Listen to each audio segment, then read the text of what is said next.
November 30th, 2019. Feast of St. Andrew, Apostle. A reading from the letter of St. Paul to the Romans. Brothers and sisters, if you confess with your mouth that Jesus is Lord and believe in your heart that God raised him from the dead, you will be saved. For one believes with the heart and so is justified, and one confesses with the mouth and so is saved. The Scripture says, "No one who believes in him will be put to shame." There is no distinction between Jew and Greek. The same Lord is Lord of all, enriching all who call upon him. For everyone who calls on the name of the Lord will be saved.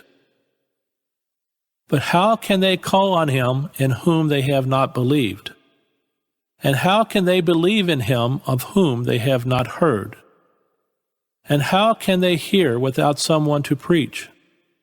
And how can people preach unless they are sent? As it is written, "How beautiful are the feet of those who bring the good news." But not everyone has heeded the good news.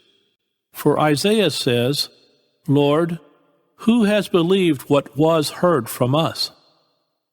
Thus faith comes from what is heard, and what is heard comes through the word of Christ.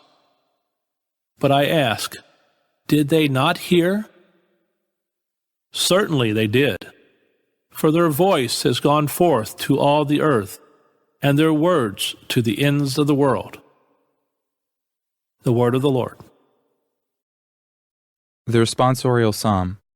The response is, "The judgments of the Lord are true, and all of them are just. The law of the Lord is perfect, refreshing the soul.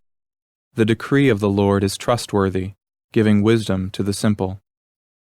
The judgments of the Lord are true, and all of them are just. The precepts of the Lord are right, rejoicing the heart. The command of the Lord is clear, enlightening the eye. The judgments of the Lord are true, and all of them are just. The fear of the Lord is pure, enduring forever. The ordinances of the Lord are true, all of them just. The judgments of the Lord are true, and all of them are just.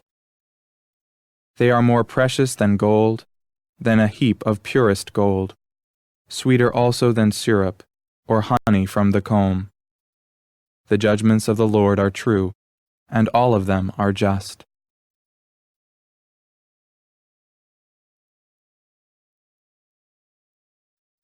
A reading from the Holy Gospel according to Matthew. As Jesus was walking by the Sea of Galilee, he saw two brothers, Simon, who is called Peter, and his brother Andrew, casting a net into the sea. They were fishermen. He said to them, "Come after me, and I will make you fishers of men." At once they left their nets and followed him. He walked along from there and saw two other brothers, James, the son of Zebedee, and his brother John. They were in a boat with their father Zebedee, mending their nets. He called them, and immediately they left their boat and their father and followed him. The Gospel of the Lord.